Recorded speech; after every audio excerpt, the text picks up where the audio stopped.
குருவடி சரணம். யூடியூப் நண்பர்கள் அனைவருக்கும் அடியேனின் அன்பான வணக்கங்கள். நான் உங்கள் குருமணிகண்டன் பேசுகிறேன், பொள்ளாச்சியிலிருந்து. திருக்கணித பஞ்சாங்கத்தின்படி வரக்கூடிய செப்டம்பர் மாதம் உங்களுடைய ராசி தனுசு ராசியாக இருக்கலாம், அல்லது உங்களுடைய லக்னம் தனுசு லக்னமாக இருக்கலாம். ரெண்டில் எது இருந்தாலும் உங்களுக்கு இது பொருந்தும். சில நண்பர்கள் என்ன நினச்சிட்டாங்கன்னா, தனுசு ராசி தனுசு லக்னம் ரெண்டும் ஒரே மாதிரி இருந்தால் தான் இந்த பதிவு பொருந்தும் அப்படின்னு நினச்சிக்கிறாங்க. அப்படி கிடையாது. தனுசு ராசியாக இருக்கலாம், அல்லது தனுசு லக்னமாக இருக்கலாம். ஸோ அதை நீங்கள் புரிஞ்சுக்கோங்க. திருமண வாழ்க்கை எப்படி இருக்க போகுது, கணவன் மனைவி உறவில் என்ன மாதிரியான சூழ்நிலைகள் நிலவ காத்திருக்கு, தொழில் அமைப்புகள், வியாபாரம், காதல் அமைப்புகள் எப்படி இருக்க போகுது, வருமானம், ஏதாவது அதிர்ஷ்டம் இருக்கா, கடன் சுமைகள் குறையுமா, பிரச்சனைகள் தீருமா, உடல் ஆரோக்கியம் நல்லபடியாக முன்னேற்றம் இருக்குமா, கல்வியில் குழந்தைகளுக்கு எப்படி இருக்க போகுது, நோய் தொந்தரவுகள் குறைவதற்கு வாய்ப்புகள் உண்டா, இப்படின்ற மாதிரி எல்லா விதமான விவரங்களையும் டீட்டெயில்டாக நம்ம பார்க்கலாம். இது நம்ம சொல்கிறது கோச்சாரத்தை அடிப்படையாக வச்சு, கோச்சார கிரகங்களோட நகர்வுகளை வச்சுட்டு சொல்கிறோம். ஆல்மோஸ்ட் இது உங்களுக்கு சரியாக வரும். உங்களுடைய சுய ஜாதகத்தின் அடிப்படையில் இதில் ஏற்ற இறக்கங்கள் இருக்கத்தான் செய்யும்.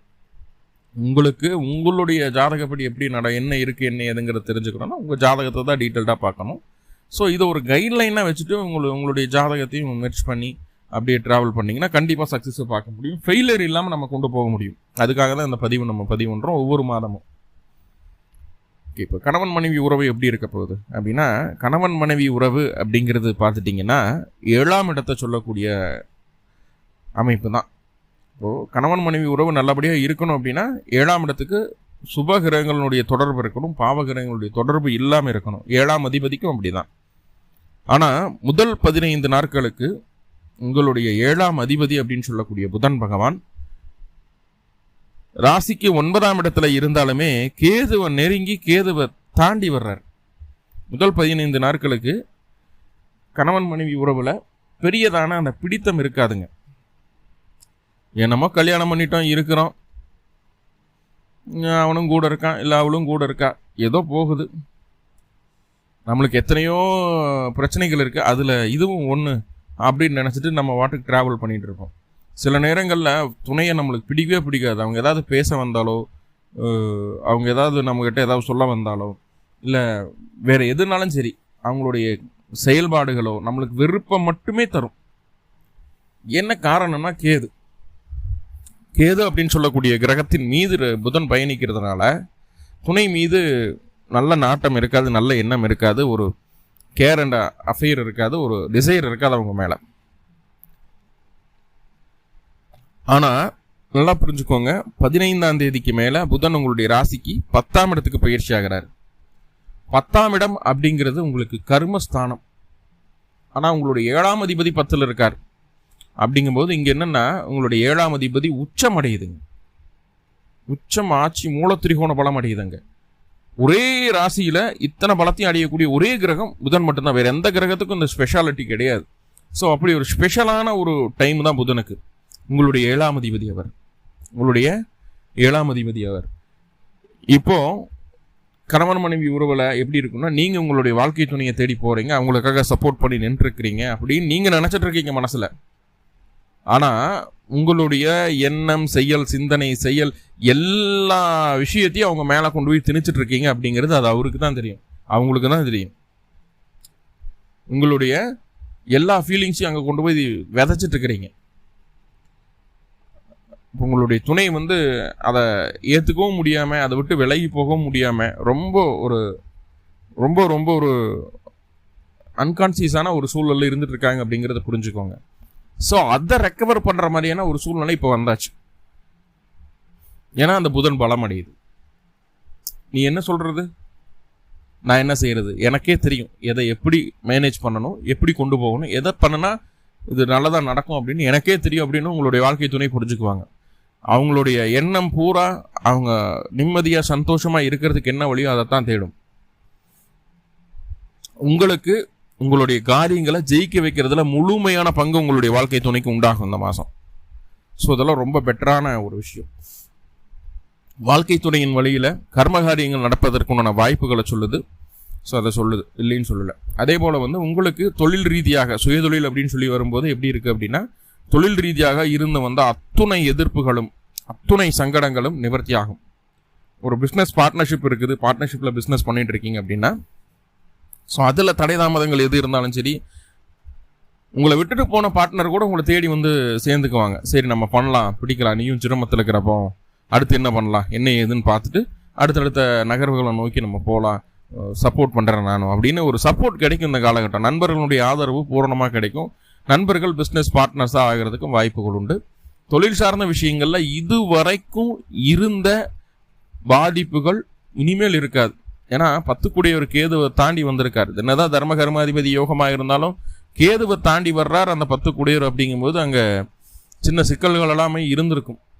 தொழில் ரீதியாக கோர்ட்டு கேஸு வழக்குகள்லேருந்து சின்ன சின்ன கடன் விவகாரங்கள்லேருந்து கண்ணுக்கு தெரியாத எதிரிகளால் தொந்தரவுகள்லேருந்து எல்லாத்தையும் நம்ம பார்த்துட்டு வந்திருப்போம். கொஞ்சம் நஞ்சம் இல்லாமல் எல்லாத்தையும் நம்ம பார்த்துட்டு வந்திருப்போம். ஸோ அதை சரிகட்டும் விதமாக உங்களுடைய ராசிக்கு 7-10 அதிபதி பலமடைகிறார், உச்சமடைகிறார். அப்படிங்கும்போது இதுக்கு முன்னாடி செய்த கர்மாவை எல்லாம் களையிறதுக்கு, அதை சரி செய்துக்கிறதுக்கு உண்டான ஒரு வாய்ப்பை இது ஏற்படுத்தி தருது அப்படிங்கிறது தான் உறுதியாக சொல்லணும். ஸோ எப்பேற்பட்ட விஷயம் நடந்திருக்கு பாருங்க, எப்பேற்பட்ட விஷயம் நடக்குது, அதை நம்ம சரியாக பயன்படுத்திக்கோங்க. காலம் பொன் போன்றது, காற்றுள்ள போதே தூற்றிக்கொள் அப்படின்லாம் சொல்கிறோம் இல்லையா? அப்போ புதன் உச்சமாக இருக்கும்போதே உங்களுக்கு உண்டான காரியங்களை, தேவையான விஷயங்களை செய்துக்கிறது நல்லது அப்படிங்கிறது அடியனுடைய கருத்தாக இருக்குது, புரிஞ்சுக்கோங்க. சரி, தொழில் தான் நல்லா இருக்குன்னு சொல்லிட்டீங்க, வேலைக்கு போகக்கூடிய நபர்களுக்கு எப்படி இருக்குது அப்படின்னா 6 கூடியவர் சுக்கிரன். அவர் போய் 8ஆம் இடத்துல இருக்கிறாரு. முதல் 14 நாட்களுக்கு, முதல் 14 நாட்களுக்கு எதுக்கடா வேலைக்கு போகிறோன்னு இருக்கும். அதுவும் இந்த லேடிஸ் மத்தியில் வேலை செய்கிறாங்க இல்லையா, பெண்கள் மத்தியில் வேலை செய்யக்கூடிய நபர்களுக்கெல்லாம் பயங்கர டார்ச்சராக இருக்கும். பெண்கள் மூலமாக உதவிகள் அப்படி இப்படின்னு ஏதாவது போனீங்கன்னா உங்களை கும்மியை வச்சு குதிரை ஏறிடுவாங்க, பார்த்துக்கிடுங்க. ஆனால் 14ஆம் தேதிக்கு மேலே வேலையில் எதிர்பார்த்த ப்ரொமோஷன் கிடைக்கிறதோ, வேலையை சம்பந்தமாக பயணங்கள் மேற்கொள்கிறதோ, ஒரு அலவன்ஸ் கிடைக்கிறதோ, ஒரு இன்சென்டிவ் கிடைக்கிறதோ, ஒரு இன்க்ரிமெண்ட்டுக்கு உண்டான பேச்சுவார்த்தைகள் நடக்கிறதோ, வேலையில் நீங்கள் செய்த செயலுக்கு உண்டான பாராட்டுதல் கிடைக்கிறதோ, இதெல்லாம் நடக்க காத்திருக்கு. சரி, குடும்பம் கணவன் மனைவி உறவெல்லாம் சொன்னீங்க, நீ திருமணமே ஆகாமல் உட்காந்துருக்கமே, திருமண வாய்ப்புகள் ஏதாவது இருக்கா அப்படின்னு கேட்டால் கண்டிப்பாக உண்டு. இதுக்கு முன்னாடி எங்கேயோ பார்த்துருப்பீங்க. கடந்த மாதமெல்லாம் திருமணமே வேண்டாண்டா சாமி, எங்கெங்கேயோ பார்த்தோம், எதுவும் பண்ணோம், ஒன்றுமே நம்மளுக்கு சிக்கலை, ஆடி மாதம் ஆவணி மாதம் நம்மளை போட்டு கிளப்பி விட்றாங்க, ஒன்றும் பண்ண முடியல நம்மளால, திருமணம் வேணான்னு நினச்சிட்டு இருப்போம். ஆனால் இப்போது 7ஆம் அதிபதி பலமாகுது.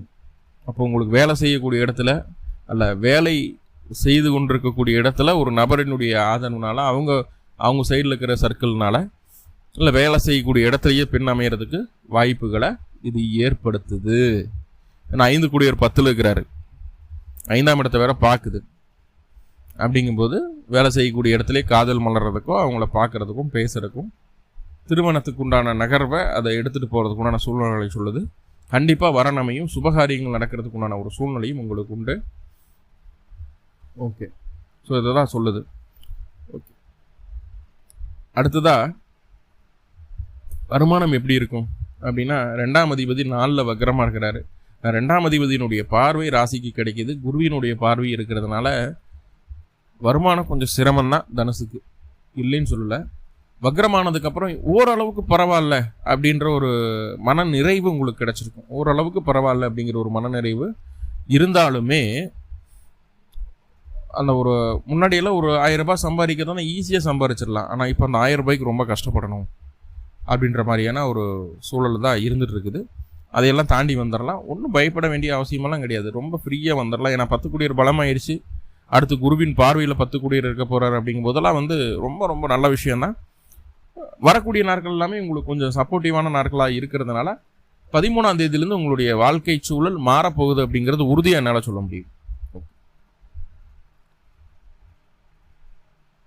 கடன் அமைப்புகள், கடன் கேட்ட பக்கம் கிடைக்குமா பிடிக்குமானா 13ஆம் தேதி வரைக்கும் வாய்ப்பு இல்லை. 13ஆம் தேதிக்கு மேலே நம்மளுக்கு ஒரு சாதகமான ஒரு சூழ்நிலையை பார்க்கலாம். கடன் சம்மந்தமான விஷயங்களில் கடன் கிடைக்குதுன்னு தலைக்கு மேலே வாங்கி போட்டுறக்கூடாது, அதுவும் கொஞ்சம் முக்கியம். திடீர் அதிர்ஷ்டம் ஏதாவது இருக்கா அப்படின்னு கேட்டால், 2, 5, 8, 11 தொடர்பு இருக்கணும். 8ஆம் இடத்துல சுக்கிரன் இருந்து 2ஆம் இடத்தை பார்க்குறாரு. 2ஆம் அதிபதிக்கு திரிகோணத்தில் இருக்குது அப்படிங்கிறது ஒரே ஒரு சின்ன விஷயமே தவிர பெரிய லெவலில் திடீர் அதிர்ஷ்டங்கள் கிடைக்கிறதுக்கு வாய்ப்புகளை இது ஏற்படுத்தலை. அப்படிங்கும்போது கொஞ்சம் பேராசைப்படாமல் இருக்கிறத வச்சு வாழ்ந்துட்டு போயிடணும் அப்படிங்கிறத மைண்டில் வச்சுக்கிட்டா போதுமானது. இந்த காலகட்டம் நம்ம என்ன ஒன்று தெரியுங்களா, சின்ன மீனை போட்டு பெரிய மீனை பிடிக்கிறேன் அப்படின்னு சுக்கிரன் ஏன்னா 8ல் இருக்குது, பெரிய மீனை பிடிக்கிறேன் அப்படின்னு சொல்லி போட்டு பேராசைப்பட்டு சில நேரங்களில் நம்மளே சறுக்கிடுவோம். ஸோ அந்த விஷயம் மட்டும் வேண்டாம். பெரிய அதிர்ஷ்டங்கள்லாம் ஒன்றுமே கிடையாது, அதை புரிஞ்சுக்கோங்க. சரி, உடல் ஆரோக்கியம். 4ஆம் இடத்துல சனி இருக்குது, அர்த்தராஷ்டம சனியாச்சு. எப்படி உடல் ஆரோக்கியம் நல்லா இருக்குமா அப்படின்னா, 4 குடியருடைய பார்வை, அதாவது குருவினுடைய பார்வை ராசிக்கு கிடைக்குது. அதே நேரத்தில் 4ஆம் இடத்துல சனி வக்ரமாக தான் இருக்காரு. அவர் உடல்நல தொந்தரவுகள் ஏதாவது இருந்துன்னு அதை சரி பண்ணுறக்கூடிய அமைப்பில் தானே இருக்கார். அவர் உங்களை எல்லாம் பெருசாக உடல் ரீதியான பாதிப்புகளை ஏற்படுத்த மாட்டார் அப்படிங்கிறத நம்ம சொல்லிடலாம். அதனால் மருத்துவ செலவுகள் குறையும், கொஞ்சம் ஃப்ரீயாக இருக்க முடியும் அப்படிங்கிறத சொல்லுது. காதல் விவகாரங்கள் அப்படின்னு பார்க்கும்போது செவ்வாயினுடைய பார்வை 5ஆம் இடத்துக்கு இருக்குது அப்படிங்கிறதுனால தைரியமாக இருப்பீங்க அந்த விஷயத்தில். என்னத்த போய் தனுசு ராசி தனுசு லக்னம் அப்படிங்கிறது காதலன் காதலிக்கு அதிகமாக செலவு வைக்கக்கூடிய ராசி லக்னம். ஒன்று இவங்க அதிகமாக செய்வாங்க, இல்லைன்னா அதிகமாக செலவு வச்சுருவாங்க. அது ஆண் பெண்ணை பொறுத்து மாறுவாங்க. அப்படி ஏன்னா 5 கூடியவர் 12 கூடியவர். ஸோ அப்படி இருக்கும்போது அந்த செவ்வாயினுடைய பார்வை அங்கே கிடைக்கிறதுனால துணைக்காக செலவு செய்கிறது கொஞ்சம் குறைச்சிக்குங்க அப்படிங்கிறத சொல்லுவேன். ரொம்ப எமோஷனல் ஆகி ரொம்ப உணர்ச்சி வசப்பட்டு சில நேரங்களில் பல நேரங்களில் உங்களுடைய சேவிங்ஸையும் தாண்டி செலவு பண்ணிடுவீங்க, கடன் வாங்கி செலவு பண்ணுவீங்க. அந்த விஷயம் மட்டும் வேண்டாம் அப்படிங்கிறத பார்த்துக்குவாங்க. தொலைதூர பயணங்களை மேக்சிமம் தவிர்த்துக்கிறது நல்லது அப்படிங்கிறது என்னோட அட்வைஸாக இருக்குது. படிப்பு அப்படின்னு பார்க்கும்போது குருவினுடைய பார்வை இருக்கிறதுனால படிப்பிலாம் ஒன்றும் பிரச்சனையில் மன தெளிவு இருக்கும்போது கண்டிப்பாக படிப்பில் எந்த தொந்தரவுகளும் இருக்காது அப்படிங்கிறத புரிஞ்சுக்கோங்க. ஓகே, இப்போது இதெல்லாமே ஒரு கைட்லைன் தான் உங்களுக்கு. இதெல்லாம் இப்படி இருக்குது, இந்த மாதிரியான சூழ்நிலைகள் இருக்குது, அதன்படி நீங்கள் கரெக்டாக எடுத்துகிட்டு போங்க லைஃப் அப்படிங்கிறதுக்கு உண்டான ஒரு கைட்லைன் தான். உங்களுடைய சுயஜாதகப்படி ஏற்ற இறக்கங்கள் இருக்கும். ரெண்டையும் மெர்ஜ் பண்ணி பார்த்துட்டு உங்களுக்கு இருக்கக்கூடிய சூழ்நிலைகளை சொன்ன பதிவோட பொருத்தி பார்த்துட்டு மூவ் பண்ணி போனீங்கன்னா கண்டிப்பாக சக்ஸஸ் பண்ண முடியும். 10ஆம் அதிபதி பலமாக இருக்கிறாரு. இதற்கு முன்னாடி செய்த அத்தனை கர்மாக்களையும் கரைக்கக்கூடிய ஒரு அற்புதமான வாய்ப்பு உங்களுக்கு கிடைச்சிருக்கு. சரியாக பயன்படுத்திக்கோங்க. நன்றி நண்பர்களே, நன்றி. வாழ்வளமுடன். திருச்சிற்றம்பலம்.